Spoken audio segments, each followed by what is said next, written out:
Hey guys, I'm Jody. I'm Justin. And we are Board Game Perspective, and we are getting over being sick yet again. I barely have a voice. Justin's voice is really wonky, so you can deal with the wonkiness. Sorry. So we are going to be talking about, we counted 25 games in this video. We're going to be talking about some of the games we played over the past half a year, some of the games that aren't going to be in like other review videos or Keep or Cull. So we're going to be talking about several games and a handful of games. This list here, I do not have. So, but we do have a lot of games here that we're going to be talking about. 25. 25. So we're going to kind of cover these 25 games in a kind of a rapidy fashion. Yeah, quick mini review style. Quick, yeah. So we do mini reviews, but these are going to be like super mini reviews. Yeah. Super reviews. Okay. So let's start. Let's start with one on your side. Okay, we're gonna go with Scout to Man, start. your voice is so bad. It's pretty bad. I told you I was losing it. I told you it was going away earlier today. Well, don't stress it too much. Okay. All right, so Scout, we finally got to try this. So yeah, this was a really cool one. A friend of ours introduced us to it. It's a real simple card game that I'm trying to remember exactly how it works. So basically, each card, it's trick taking. Each card has a number on either side of it. Essentially, you pick one or the bottom. You choose your hand, and it's going to be like you decide which way all of your cards are going to face, and then you have to play it that way the whole rest of your hand. Yeah. And then you're trying to essentially win the tricks. Yeah. Until you can't. Yeah, we finally tried it. I know this has been a super popular game, and people have been raving about it, and we got to try it, and we liked it. Especially Justin. This is totally Justin's type of game. So we went and picked up a copy of ourselves. So it's such a cute little box. Yeah, let's play that one again. Yeah, we need to. Maybe Friday night we can, after we play some other games. Okay. I saved the box just for this sake. Star Wars Unlimited: Shadows of the Galaxy. This is The Mandalorian and Moff Gideon, and we got to play. I think you played with me, right? I played it once. You played it with me, so we got to play this set here, and I think we both really enjoy Star Wars Unlimited. Like I've been enjoying the different starter decks. So these are two starter decks for this new round. I don't know all the lingo for these CCGs. I played the first one 2 or 3 times, and I've only played this one once, so I can't really compare the two. Yeah. Necessarily, but I mean I certainly enjoyed the game overall. More goodness, more Star Wars goodness. Yeah. So Star Wars Unlimited, Shadows of the Galaxy. It has Mando. It has Grogu. It does. So then we also have Moon Rollers, and we're big fans of Moonrakers. I really like it. I really like Moonrakers. This is a rolling version of it. Push your luck dice game. Moonrakers push your luck dice game. Yeah, and I only played this one once, and I'm having a hard time remembering exactly everything that went down. But I do remember at the end whenever we were done, I said I didn't like it as much as Moonrakers. Oh well, yeah. I mean, first of all, they're completely different games. This is a push your luck dice game. The other one is like negotiation and deck building. They're completely different. This is definitely a lighter, quicker, filler type of game. Which you would think I might like more. It seemed to be an okay game for us and our friend that we played with. It was like in the middle, but it's still great production. IV Studios always has amazing productions. But if you like the Moonrakers world and you like push your luck dice games, this is that obviously. The aesthetic of it's really cool. Yeah, you're rolling dice trying to get the certain symbols. Some of them let you re-roll. You're trying to put some claim on these different cards, and whoever finishes the card will get it. But so there's like everyone's kind of doing stuff on these cards together. But you get different abilities with some of the cards, and it's just fun rolling the dice, and they're just nice, and I just like it.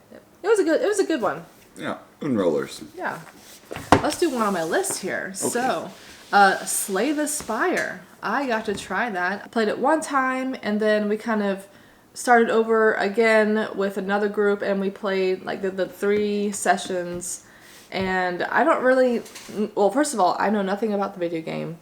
And I still don't know all the ins and outs of this game because I don't own it, but it's a deck building cooperative game where you're fighting monsters and you're going up this little track and you're trying to get to kind of like a main boss or something. And I know this game has a lot of like different achievements and upgrades and all kinds of stuff that you can do, which I don't really know. I just kind of played the game through like the three sessions, and it was fun. It was a good game. Not one I feel like I need to own, but I enjoyed it and I would play it again. Okay. It was a cool looking game. I think you would probably be in the middle, like indifferent maybe on that game. One of those I'd play once, enjoy it, but not really need to play again. Or just could go either way for you. Let's do another one. I played Distilled, which is another super popular game. This one I think you might be interested in trying. Do you remember me playing it? How you had like your distillery and you could like do upgrades and you're trying to like buy more ingredients. It has a little push your luck element when you're like shuffling. I think I was doing my own thing when y'all were playing that game, and I didn't didn't really ever come over and see what was going on. I think you might be interested in it. I would really for sure be interested in it if it was like a coffee theme or like a boba tea theme. If it's one of those themes, I probably would buy the game. But yeah, you're just kind of like, you have your own distillery and you're trying to make some spirits, and it goes to the aging process and all kinds of stuff, and you've got to bottle it. But it's a cool system, and like I said, there is a little push your luck with some of the cards, the card play in it, and it's kind of interesting. But good production, good game, really interesting. Distilled. Next up is been a popular game for the world and for us. And in our house. Yeah. Flip 7. Can you see it? It's a cool shiny box. This is, according to the box, the greatest card game of all time. Oh. But no, we've been playing this game a handful of times. We played my parents, they loved it. We actually got this for them for Christmas, Mm-hmm. and they played with their friends, and their friends loved it. I played this at our big Christmas gathering with aunts and uncles down south. We had a handful of time, like my aunts, some cousins. We all played it. Everyone loved it. This has been a super popular game. It's fun. It's push your luck. It's like going to Vegas. It really is. I mean, you have like just a handful of cards numbered 1 through 12, and then like there's 12 12s, 11 11s, so on, and a few little special cards. And you're just trying to get a lot of points. But if you happen to have the same number card you already have out that gets flipped over, then you bust and you lose all your points for that round. So it's like you want to keep pushing and getting more numbered cards because that's more points, but you don't want to bust. But man, guys, this has been fun. If you guys have not tried this game, we both highly recommend this thing. That's fun. This has been a blast. It's a lot of fun. Flip 7. All right, you're up. I'm up. All right, now we've got, with the game band on it, and let me just take that off here for a second. I needed to take those off when I collect games. Got Bounty Hunters. Star Wars Bounty Hunters. We played this a handful of times. Mm-hmm. It's just another light card drafting game, but with Star Wars themed. I do like the art on it for sure. That's one reason why I was kind of attracted to it. But basically, you're trying to get these target cards that have numbered values on it, and you're trying to collect other cards to kind of get that numbered value on these different rows. I don't know how to explain it. It's kind of... Well, yeah, I mean, it's the target. You have your target cards, and then it says pick the right team. So you're trying to then choose cards that are going to team up to get the necessary points to capture that target. Yeah, to kind of complete those categories of the different numbers. Yeah. And then you might have like different objectives of different cards you're trying to get and such, but it's super fast, nothing crazy complex, but it's been a good time when we play it. Yep. It's kind of like, it's almost like a mindless, like you just kind of go through the motions and just kind of like... Yeah, it's not a lot of thinking. Yeah. It's kind of just like find the right numbers to capture this thing, and hopefully you do that before the other person does. Huh? Okay, so I got to play Dune: War for Arrakis. Anything that says Dune on it, I'm probably not gonna play. You know what? Well, first, okay, this is not your type of game. Do you remember when Greg came over? It was that huge sprawling game, It was sweet. It had the nice neoprene mat. I probably tried not to look at it. Anyway, it's an asymmetric game, and you're like fighting over territories. Okay, first of all, I really don't know much about the Dune world. I watched the movies. Honestly, I don't even remember like the names, like Freeman and I can't remember the stuff. But anyway, the gameplay was really fun. I thought it was really well done. But you got the area control, and you're like using your dice to take actions, and you got different cards. There's a lot of stuff going on, but you're moving units around. But this game also has like large sandworms and vehicles and stuff. Oh my gosh, it was a really good time. It was one of those big grandiose games that you for sure won't want to play, but I would play because I like it. And I was pleasantly surprised with that game for sure. Okay. You go on another one on the Yeah, list? let's do another one on this list. Because I actually got to play a handful of games that I do not own. That some friends... That you've been saying for a while you wanted to play. Yeah, so some friends had some of these games and got to try it. So another one is Kanban EV. That was another large, crunchy game. It's a Lacerda game, and I've been wanting to try Lacerda games for a long time. But it's one of those, like, they're usually big productions, very expensive games. So I haven't wanted to buy one because I didn't know if I would liked them or not. So when I found out my friend had this, I was like, yeah, I want to try it. So finally tried a Lacerda game. And this was the one I was most wanting to try. So you're basically like, it's like a car factory. You're trying to like build these cars. Is it electric vehicle cars? Yes. But you have different locations that you're sending your worker out to in the factory to do different things, getting car parts and stuff like that.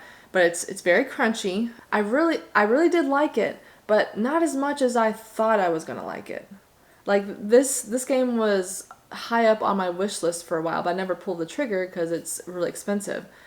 But you know what? I think I took it off my wish list. One, because a friend has it, but two, like I'm not. It's not one that I was like gung ho over. I still would like to try some other Lacerda games. I definitely want to try On Mars. I love space, sci-fi type stuff.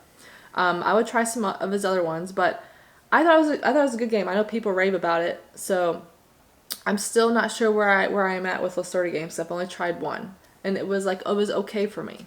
So, but he has a lot of them that you could choose from, and you could explore further. Well, there are a lot of games, and some people say I don't remember which games they were, but I've heard some reviews of some of them saying like, it just felt like too much going on, and it just almost felt like work, like not a fun game, but like it was just a work. Oh no, these are not your games. These are not your type of games. So I'm curious how I would like them because I do like crunchy games. But I liked it. Not like loving it. Okay, let's move on. Do you have something over here? Me? Let's go. Alright. This one we both like. This is Turing Machine. Yeah, we got to play some Turing Machine again. So this is code breaking, essentially. And trying to decipher the code based on the clues that are out there and trying to figure it out using the least amount of turns possible. And it's a logic game where you're trying to eliminate based on what you found in one round and then narrow it down a little bit further until finally you can make a guess. Yeah, you're trying to find the secret code using a mechanical computer that works with punch cards alone. It really is an amazing production, design. I don't know how someone could have created this. It's pretty amazing what they did to create it. I'm quite impressed. So, a lot of fun, really enjoyable. Yep. So we played some more of that. Turing Machine. Yee. Boop the Halls. I've wanted to try. I've been interested in Boop for a while. I know people love that game. I never tried Boop. I went straight to Boop the Halls because I love me some Christmas and I love me some cats and I love board games. So let's combine all of it together in Boop the Halls. And this is like a abstract strategy game for 2 players. and it's very thinky. Yeah, you got to figure out how things are going to react to the way you're placing things, because You got different tiers. yeah, Different tiers, and you're trying to like get 3 cats in a row, or all 8 cats out, or capturing the other player's like 3 ornaments. So, but whenever you place a cat out, it boops everything else away from it. So it's really interesting, and especially when you get the 3 tiers going on. It's like my brain, I struggle with these types of games, which you typically, you know, love these games because I'm awful at them. But I think it's cute. I think it's a cute game. it didn't strike me as much as maybe you would have thought, but it's certainly one that I would play around Christmas time. Yeah, yeah. So that's Boop the Halls. And now we have The Veil of Eternity. I finally got to try this one because I know this has been a super popular game, and this is up both of our alleys. Yeah. You liked it. I liked it. You know, you're getting cards and you're gonna be playing them out in in a tableau basically, and they have abilities that let you do things, and it just seems to work together really well, and it's not a super long game, and the art, it's really pretty. Yeah, this is. Do you remember this one? Mm-hmm. You liked it really a lot, right? Yeah. Did I win this one, or is this one of those where you beat me by 1 point? I don't remember. But you have cards that are around in this central area that you're going to be choosing from, and you're going to be laying them out in your little tableau that you're going to be kind of having cards and trying to get the most points. And it's just a nice, simple, streamlined game, and It was cool because all the different cards, they have different effects on them that then impact the other cards and other things that they can do, and it's cool how they kind of play together. So yeah. really, really interesting and good game. Easy to learn though. Not like super hard. Just Yeah. kind of have to read what the cards say. Yeah, it's a good one for sure. Yeah. All right, let's do another one over here. We got Can't Stop. The ultimate And push your luck. this has been a push your luck game that we have both been enjoying, and same with some friends and family. This is an old game I saw at Barnes & Noble, picked it up a while ago, and we have been really enjoying it. You're just basically rolling dice, making 2 pairs, and then the sums of those, you're moving up on those tracks. And you got you got all these different tracks that you're trying to move up on, and whoever gets to the top of what was it 3? 3 of them. Whoever gets to the top to 3 columns will win the game. You're actively working on 3 on each turn, and then you can save your progress unless you bust. And it is a good time. It's fun. Good time. That's Can't Stop. Okay, let's do one on this list actually. Maglev Metro. That is is it a Bezier game? I think it is. It is a pick up and deliver game that I've wanted to try for a while, and I'm like in the middle. I guess it kind of fits in the same spot like as Kanban, where I'm like, both of those were high up on my wish list, like games I really wanted to get, and I got to try them both, and they're both like, it's okay. I enjoy them. I enjoyed Maglev Metro. I felt like sometimes it was just too, like, you gotta take a turn just to, load up, or take a turn just to unload. I don't know, I just felt like it was a little too frustrating sometimes, like annoying, where I'm like, I want to make my turn count for more than just loading or unloading or just moving this one. I don't know. But So was it just too slow overall? I don't know. Well, the friend who taught me did not have the game ending conditions right, so it was longer than it was supposed to be, which might be a factor. But it was a good game. We're just connecting routes to different places, and you're trying to pick up and deliver stuff.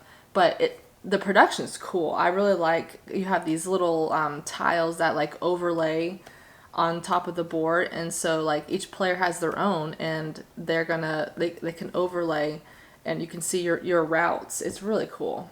But what's interesting, which I would really like to try, they have a bunch of different maps now, and like some of them are of course like Mars, like space themed, like or like mechs and stuff, and I would enjoy trying those. But I did take Maglev Metro off my wish list now. But a friend also does have it, so Cutting, she's cutting stuff. you gotta make choices here. Okay, we played some of the White Castle again. This was a review copy, and we did do a review on this. But well, it made this video anyway. Yeah. So this has just been a great game. I've actually been kind of itching to play it again. I love this game. I want to play it again. Yeah, it's so good, and it's not a super long game. And it's very... What was it? You have 9 turns, was it? Yeah, you literally have like 9 turns to do everything you want to do, and it's tough, but it's definitely really fun, really thinky to kind of figure out exactly all the things you want to do. Yeah, I just like all the mechanics in it. It's definitely some dice placement, and you can stack. Well, it depends on the player count, I think, but you can stack on top of dice. But you also have to pay the cost and the difference of the die and take actions. But it's just a really good one, and you really have to like make good decisions because you have a very limited amount of turns. Yeah. I'm not always big in expansions, but this is one that I wouldn't mind trying the expansion for. They have one? Yeah, it's called the Matcha expansion, I think. It adds like a whole nother bottom part, I believe. It's like in green dice. So it's like maybe some extra turns with new dice. So, but that is the White Castle. Great game. But it needs to be a bigger box. That frustrates me. Come on, Devere. Okay, let's do one of yours. All right. I got... Oh, almost lost it. Okay. Forest Shuffle. Again, it has the bands on it, so whatever. Let me take that off real quick. And this is also one of the games that Jalen likes to pull out and try to stand on the most. So hence the bands. The bottom part is like caved in, and it's like I've already decided that the small box games in that lower corner over there, like, it's okay. Those are sacrificial. They are sacrificial. This is a sacrificial game. Yes. Not to say it wasn't a good game. It is a good game. We've really enjoyed it. You're just basically, doing a lot of building your forest. You're putting animals and stuff around your trees, trying to score the most points. It's a tactical card game for nature lovers. It's nothing crazy, but it's just a pleasant game. Do I have this upside down? Yes, I do. It's just a pleasant game, and trying to get different combos and points, and it's just really nice. So yeah, so you're placing stuff around the trees to score points. It's one of those where it's kind of straightforward in how it plays, but trying to figure out exactly what to do, because you might have 2 different options, and you have to choose which one that you want to utilize on that particular turn, because the other one's not going to be utilized. And so what's going to be best for you in the overall strategy? It's somewhat thinky in that regard, but really in general it's pretty simple to learn. Okay, then I played PAX Premier, the 2nd edition. A friend had it and we played it.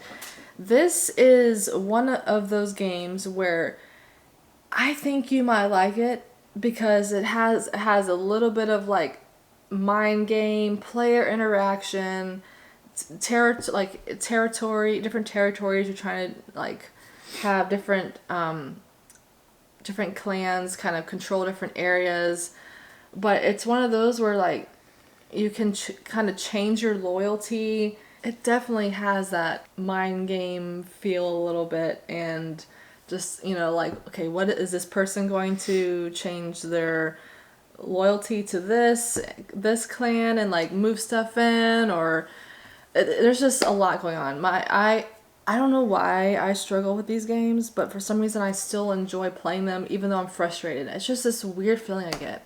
I still don't understand it.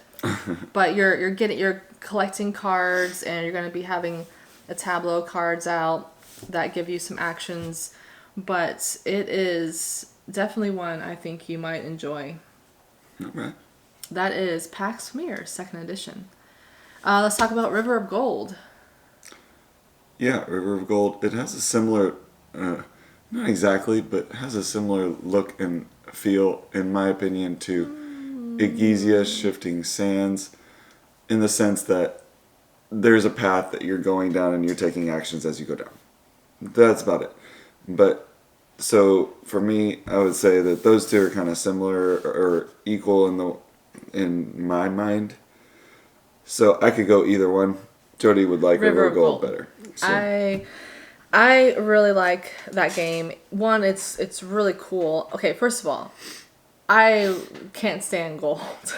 Like I don't like gold anything, but this game still just looks cool even though it's gold. But it's like shiny and the river is like is metallic embedded. Yeah, it's like foil yeah, kind of look to it. Yeah, but, gold foil look. But it feels like one of those a little family weight, a little bit more family heavier than family weight games that it's maybe like an entry level game, close to maybe. It's not super complex. Yeah. But the production is great, and it's just fun having your ship go down and stopping different places and getting different things. You're trying to move up on these different tracks corresponding to these different locations because you get more things, more points, and it was a great game. I would totally be down to play that game anytime. So definitely liked River of Gold. Okay, let's do World Wonders. This has been a fun game. This is actually one that I've been thinking about a lot. Like, I want to play this again. You like this one. I've only gotten to play it once. I want to play it again.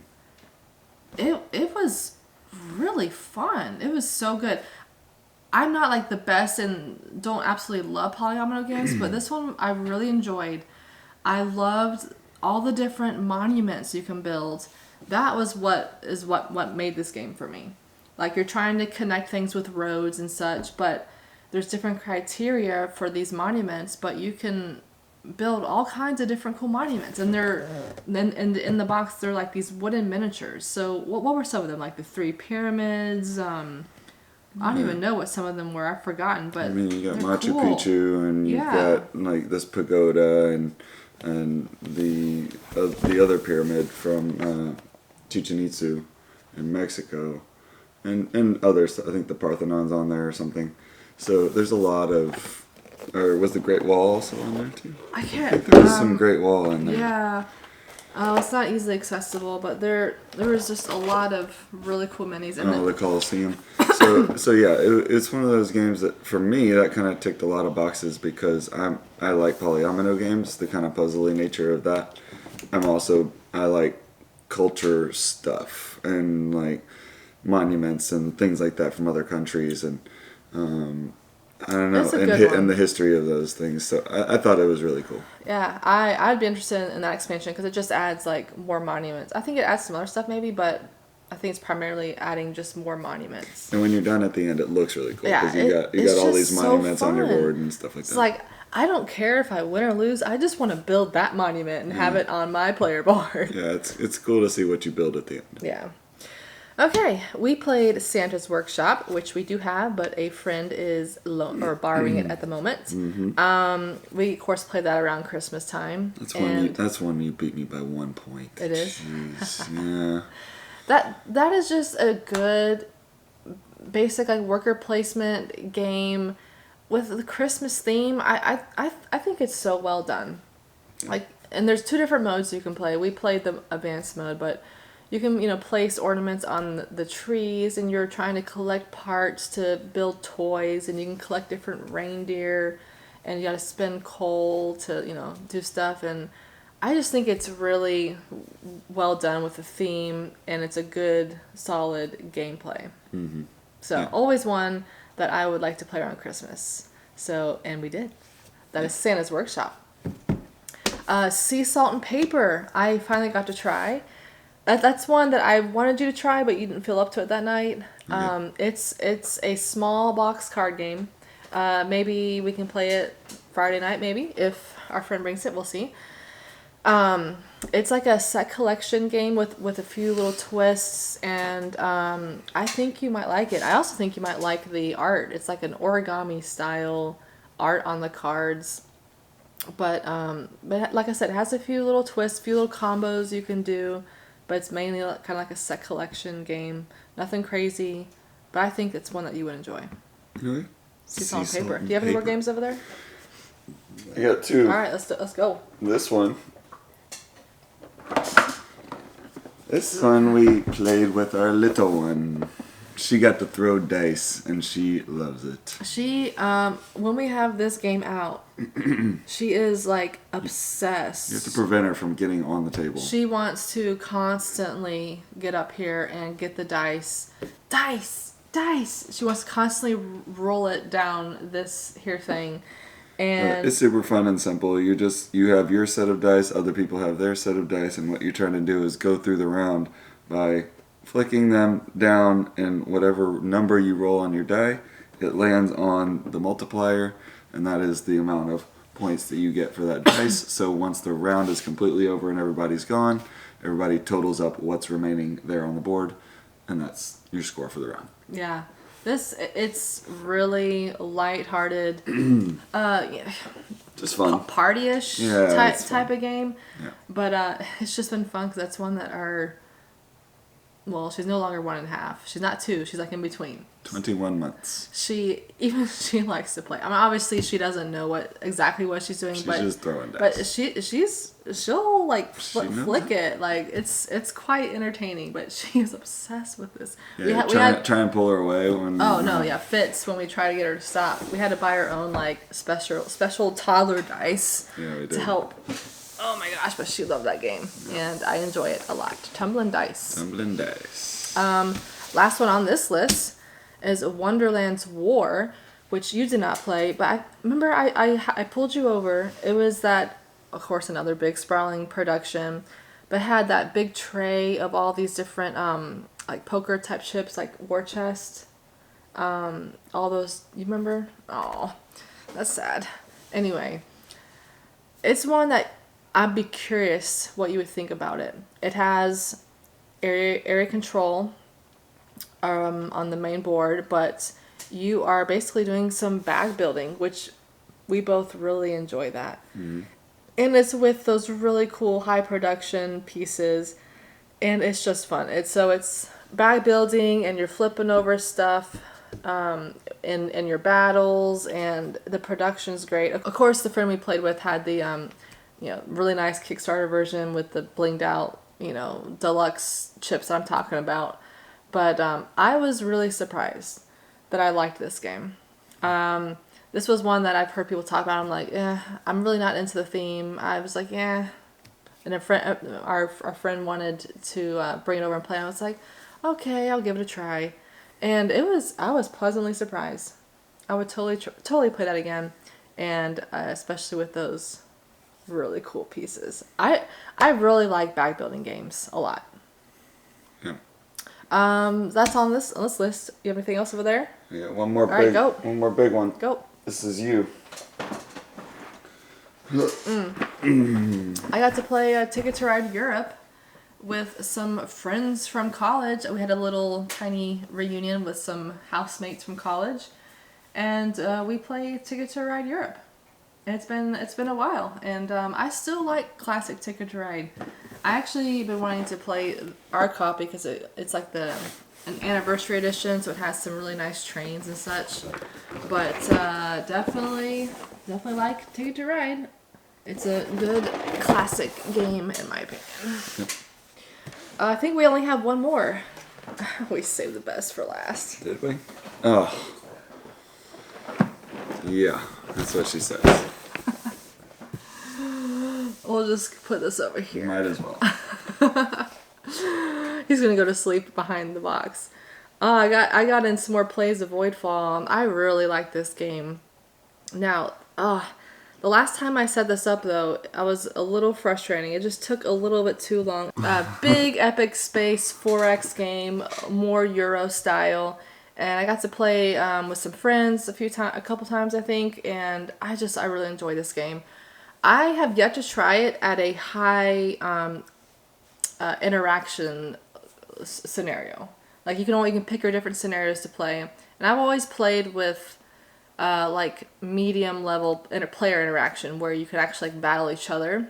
So I need to try one where it's the high end of player interaction and see if I like it at that point. I definitely love it low and mid, so it's gonna be more in your face a little bit. But I mean, the battles are deterministic, so you can foresee, plan ahead. But this has just been a lot of fun. Been having more plays of this and really enjoy it. I know you don't, Justin. Fine. Anyway, so that is 25 games that we have been playing over the past half year and I wanted to talk about. And which ones out of those interest you the most? Do you have any ones that jump out at you, Justin? I will always like Turing Machine, and I think Scout was a surprise that I enjoyed quite a bit. And of course, Tumbling Dice with our little one. Oh wait, White Castle. White Castle. You like, look at you, like and games. And World Wonders. Dang it, that was a pretty yeah, good round. Flip 7 was a big surprise for Flip me. 7. Flip 7 has been a big surprise, and Tumbling Dice has been fun to play with our daughter and stuff. So, yeah, just been having a lot of fun with these games, and hopefully we can keep playing games and have more fun. But let us know in the comments below, guys, which ones out of these interest you the most, or which ones you have played lately that you think we should check out. Do let us know. But until next time, guys, thanks for watching.